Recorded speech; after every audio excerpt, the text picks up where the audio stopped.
Alright guys, hello and welcome to a brand new series.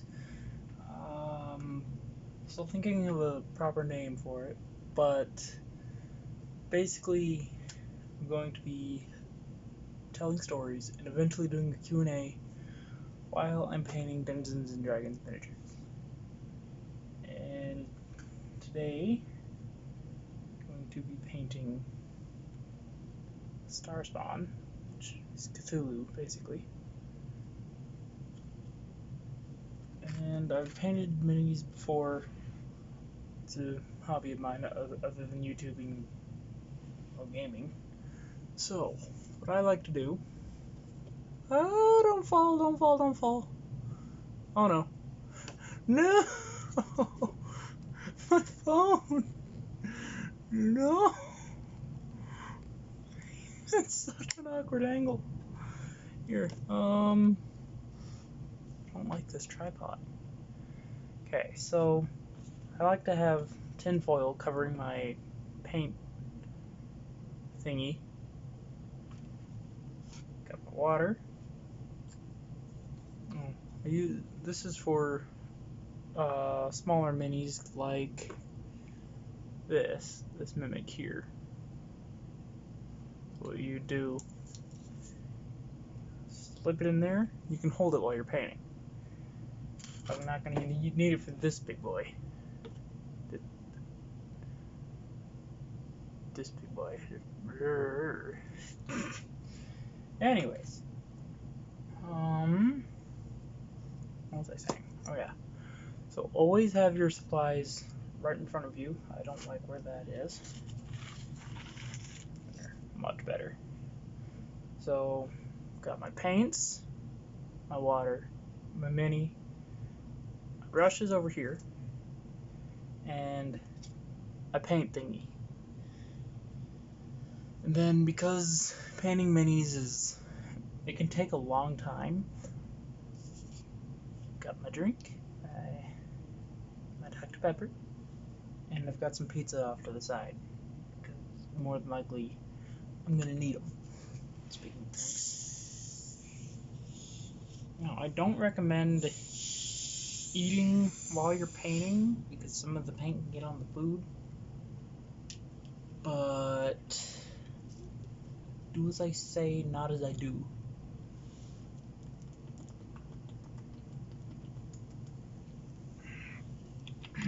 Alright. Now, I am mainly using the Vallejo paints, which is this paint here. It's really good for minis, painting terrain, building dioramas, that sort of thing. So I've got gory red for the eyes here, because it's Cthulhu. I was debating on either buying the red, or they have like an orangey color. I was thinking that would look nice for it, but I decided on the red. Sick green. Then I've got 2 shades of blue here, because if you look at the mini, let's see if I can get it to focus. It looks like he's coming out of the water. So I'm gonna see what I can do with these, see if I like it or not. If not, oh well, it'll be too late. But I think it'll turn out nice.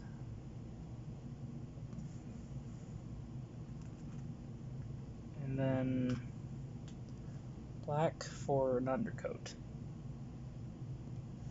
So, let's get right into it. Oh, well, I've also got my paint cloth thingy. The thing you use to dry off your paintbrushes. That's what I always like to have right in front of me when I'm going to be painting. So it's an immediate access. So I don't have to reach all the way past my magic cards and board games to get more paints. I pick out what colors I want to use and set those in front of me. And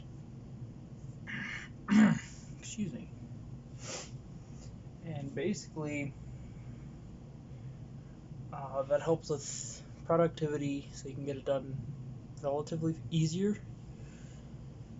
But it's always good to have more options, so more paints and stuff like that. So, for example, I'm not even going to bother with that because I'll drop it actually.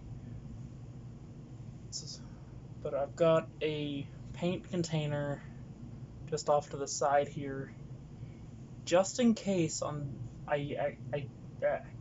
just in case I do decide to change my mind. That kind of made sense. Anyways, you always want to shake up your paints to get all the like, they're normally super liquidy, but if you shake them up, it mixes all the paints up, so it's not just water. Come on.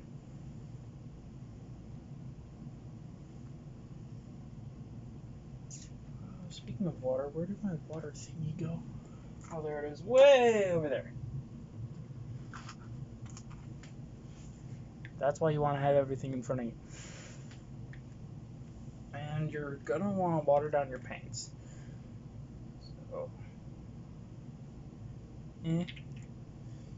because if you don't water them down, you'll see the paint lines all over your mini and it won't look the best. Where did my detailing brush go? I just had it.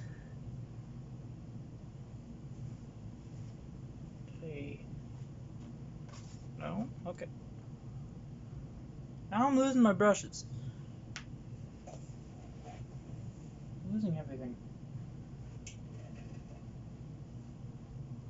that's my dry brush.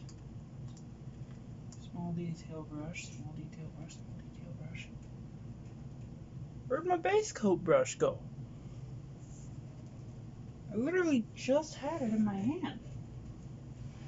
Oh, found it. I dropped it. So, that all cleaned off and such. I really like these brushes because it has this little rubber handle here. Alright. I'm going to try and paint and talk at the same time. Not sure how it's going to turn out. But, what I'm doing now is, it's called a base coat. And I'm doing it in black because it'll make the entire thing a lot darker. So I don't want Cthulhu being like a super radiant green. I want him being a dark alien like green. Like it's hard to explain, but you will see it once he is completely finished. So, on to the story part. Like I said, I'm going to try and work and paint at the same time. Not sure how well it's going to go, but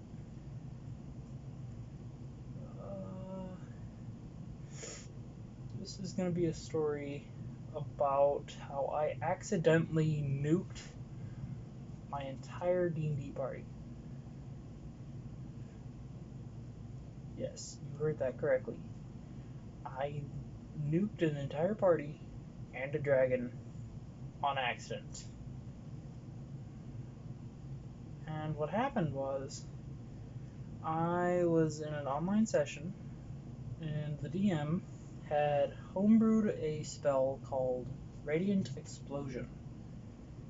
And that does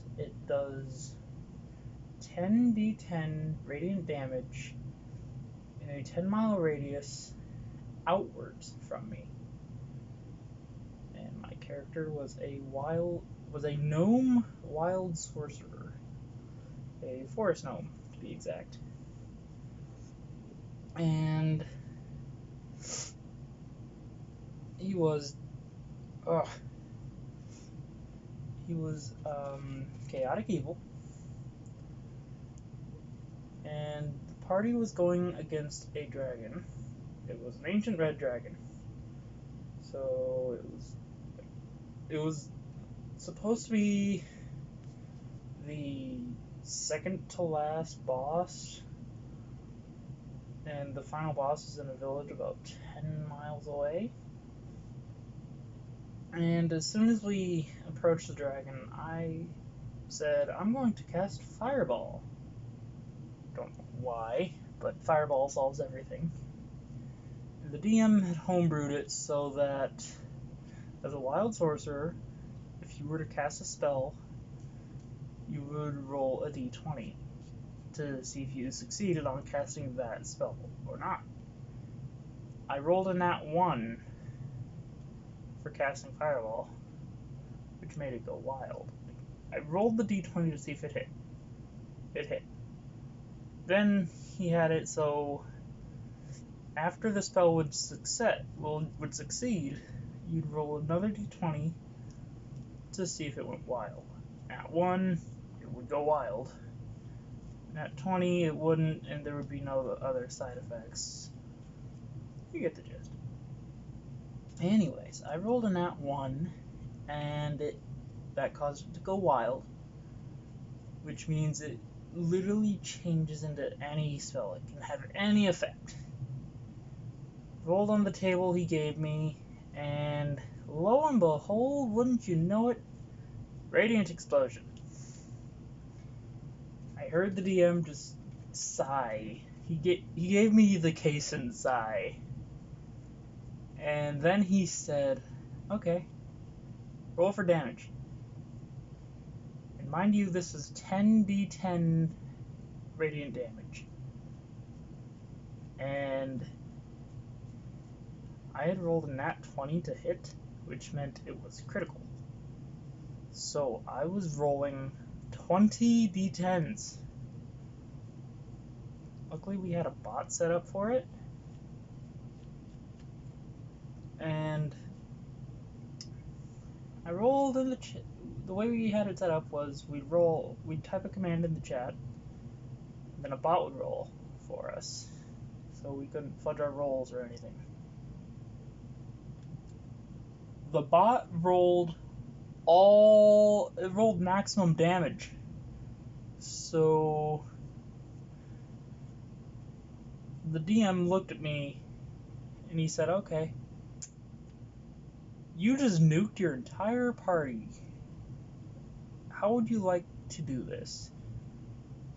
And keep in mind that the city where the final boss was 10 miles away.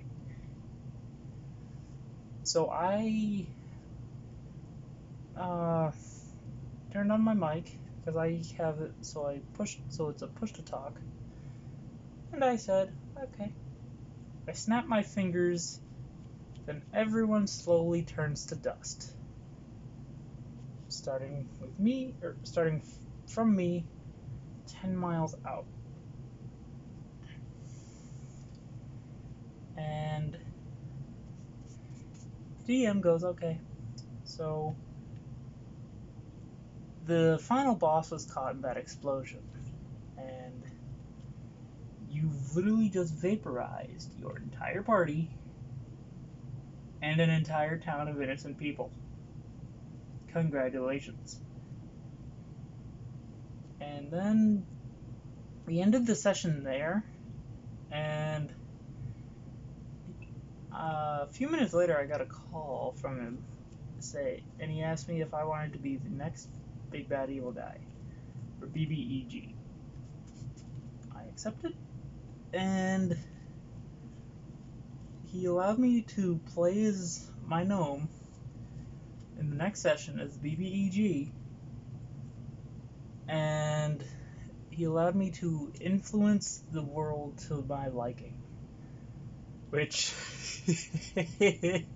should have been red flags right away, because kind of created a cult that worshipped only me, and kind kind of accidentally became, what's the word? Not mob boss, but bigger than a mob boss. So, like, I had control over the entire country. I basically became President Trump. I'm gonna get a lot of hate for that one, but I don't care. That was a good joke. Alright, so, as you can see, I've almost got the blackwash finished.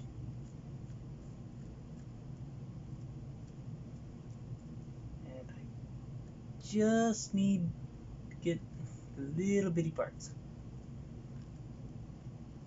So,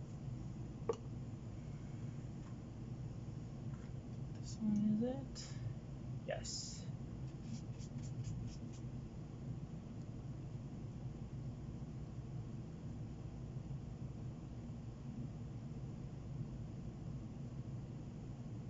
Anyways, the next party, they all had to re-roll their characters because kind of got nuked by me. Still have no regrets to this day. They eventually made it to my gnome's castle, and okay, think of the Iron Throne in Game of Thrones, and then multiply that size by about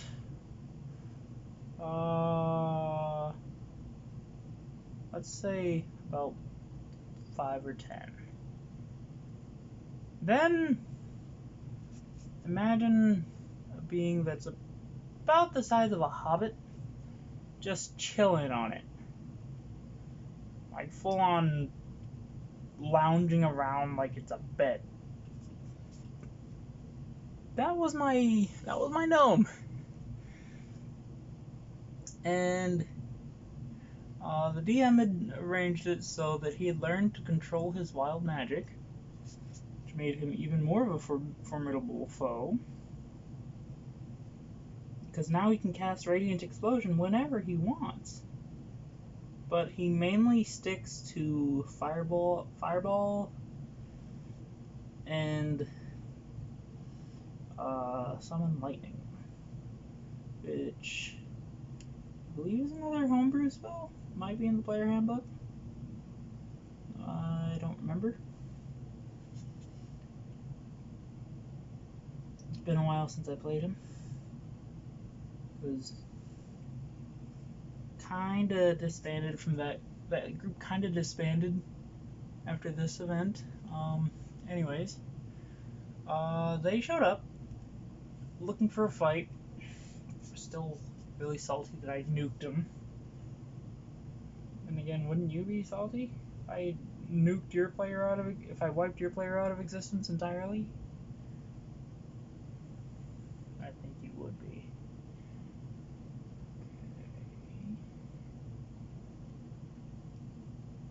Okay. Anyways, he showed up, and I know him normally has people to do the fighting for him because he's manipulative. I think that's the right word. Manipulative? Yeah, it sounds right.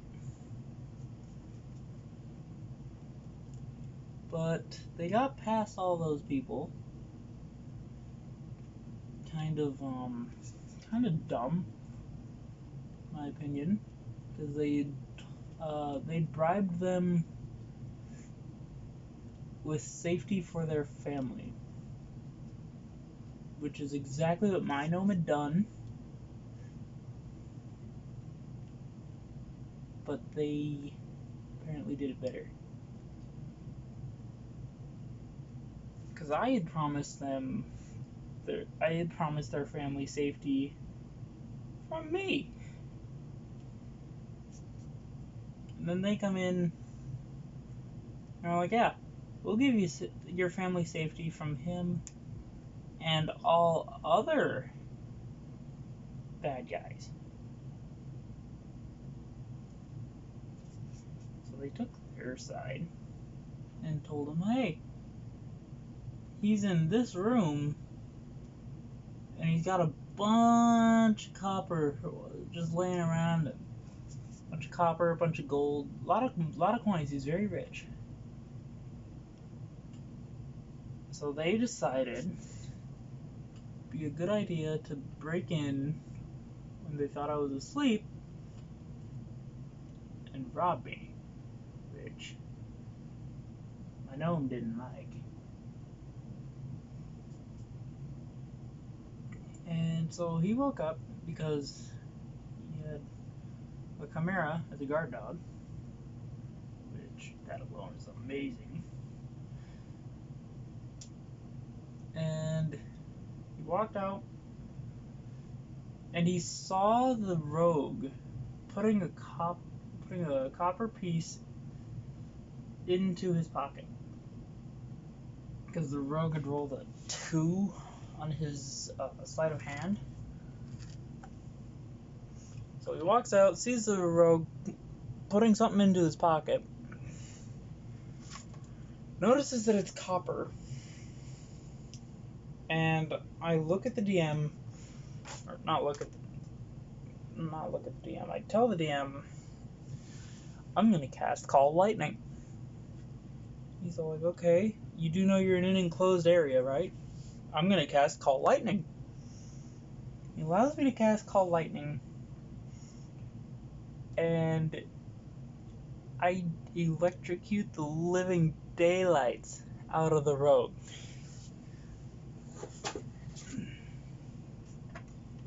And he's forced to do a Constitution saving throw. Barely succeeds it. And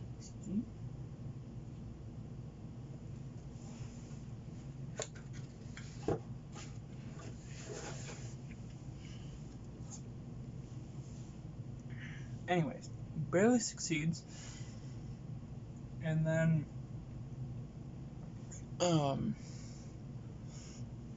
but he still takes, I think it was 14 points of lightning damage. That's when it was reduced. So basically what happens is, if you succeed on a saving throw,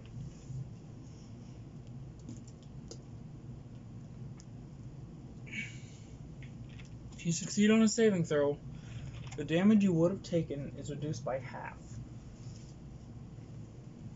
So I think that's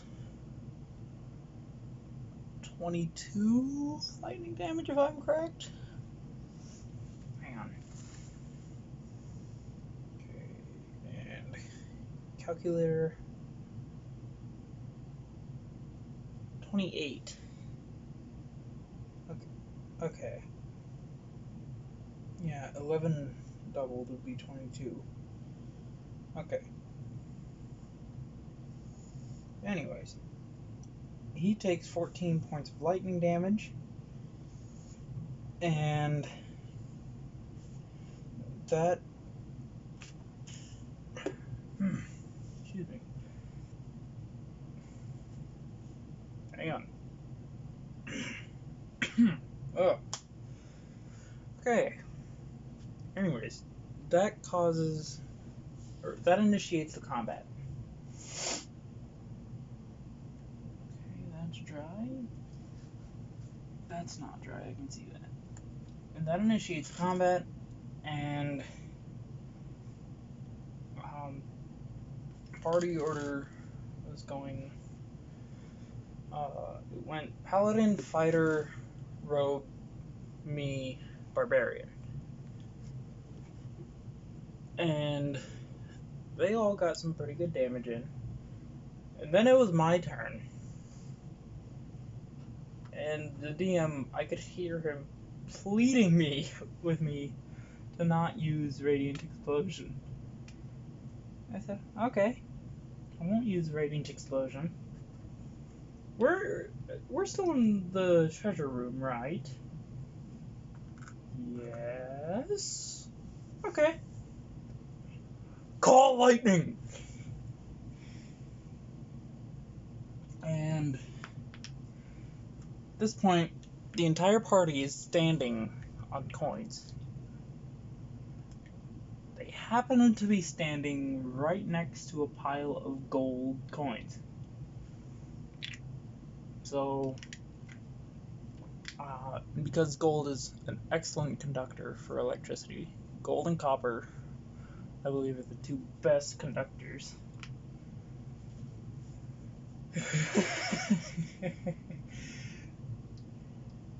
They got zapped to Kingdom Come.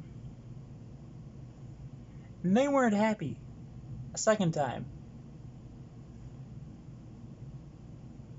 So...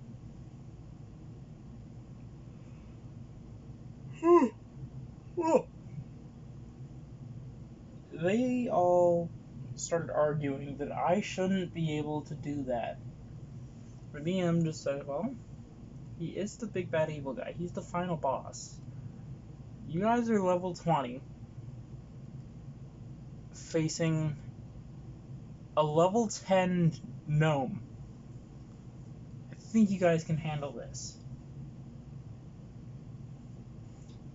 They didn't like that answer, and two guys, it was the paladin and the barbarian, they both left.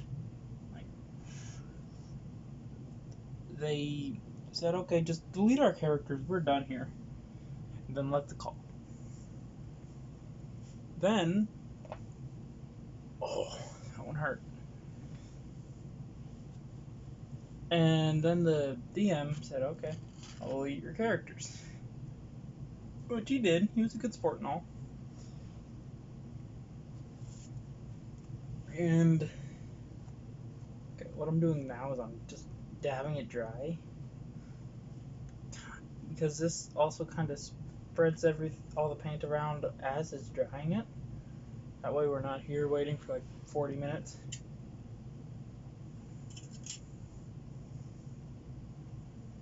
So always dab your paint dry. If you're impatient, just dab it. Don't smear it. Just dab. Not the meme dab. The dab. The dab. Okay.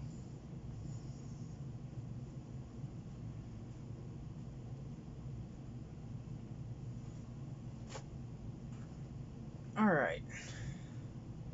So I'm not sure if you can, yeah, you can barely see the green right here. So that is what I'm going to use on this.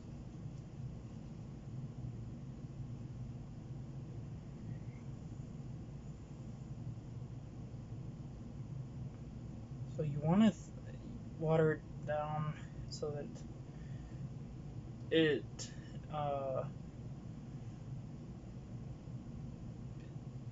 doesn't stick too much and like cover up all the details. But you also want it thick enough that it actually applies onto the mini.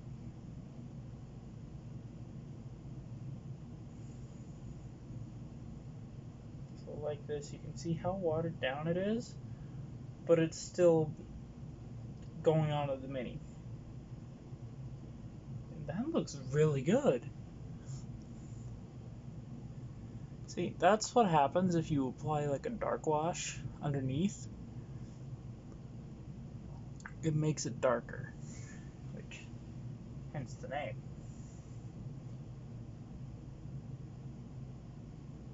Okay, and the reason I'm using this instead of my base coat brush, because this is a lot easier to manage when you're actually painting. So that's why I like the smaller brushes. And anyways, party did end up defeating my gnome, which is very impressive because they had what was it? They only had a few players left, and they had managed to defeat a gnome who could literally nuke them. Granted, they took a lot of damage because, well, magic. Super OP magic, too. Don't know why the DM homebrewed that many OP spells. But, in the end, the remaining players and I, we all had fun. And, I suppose that concludes my story. And never expected me to be able to be moving on to the first coat so fast. Huh. Especially with such a big mini. It's weird. I guess the more you practice, the better you get. I just almost dropped him. Oh, oh no.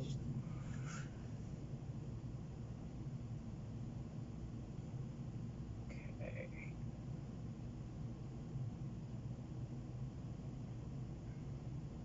Now, normally when I'm painting minis, I would be listening to music or just having something in the background playing.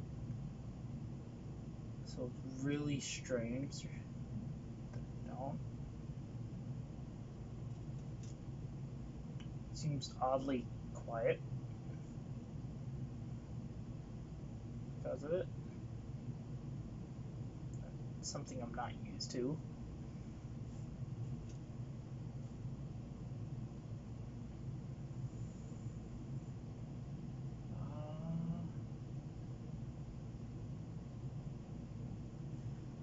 I honestly don't know what to talk about right now because I've already finished up my story and nothing too eventful has actually happened in my D&D experience anymore because of the whole Corona thing. I haven't been able to play.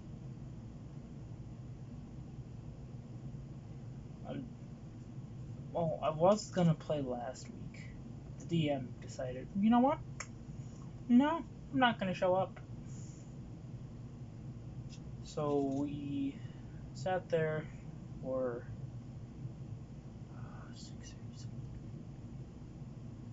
about 3.5 hours. Helped someone make a character. She wanted to be. I think she made a Triton Druid. A Triton is a new character race that was added into the Mythic Odysseys of Theros. They're also in Volo's Guide to Monsters.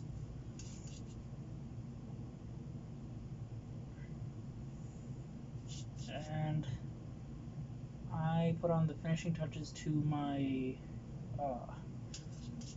Tiefling Wizard.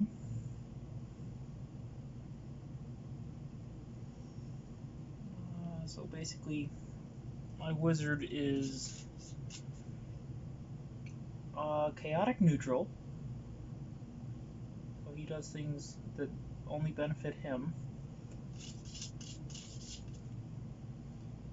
And he's also a Dunamancer, which is a new class added into Explorer's Guide to Wildmount.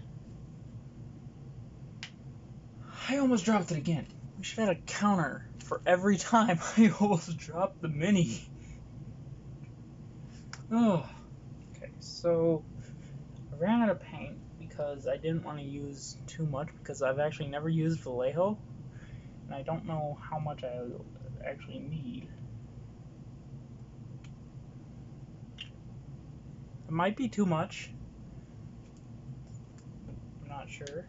Yeah, it's more likely going to be too much. Oh well. Water it down. And the reason I do it on aluminum foil is because I can just take off the aluminum foil and throw it away. I'm done.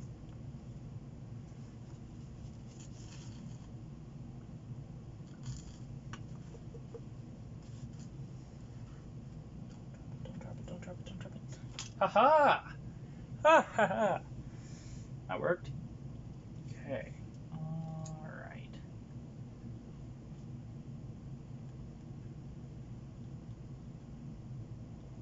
I don't know why, but I'm always looking over my glasses. I need my glasses to see, but I always find myself just looking over them, kind of like doing this number. Looking over the top.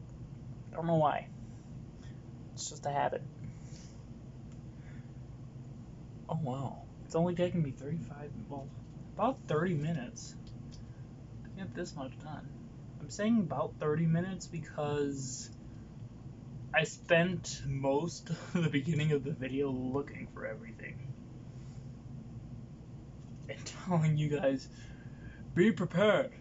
This is what you need to do. Keep everything in front of you. Then I start looking for everything.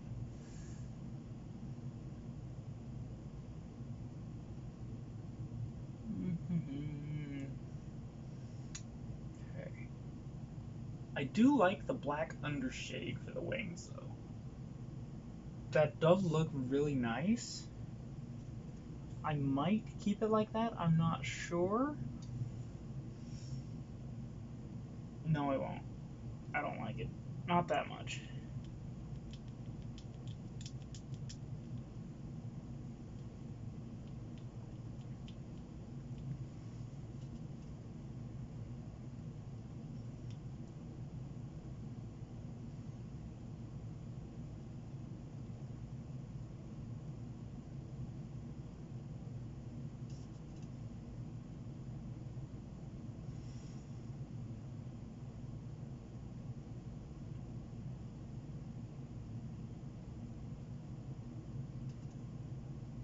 Now, hopefully, YouTube allows me to upload this,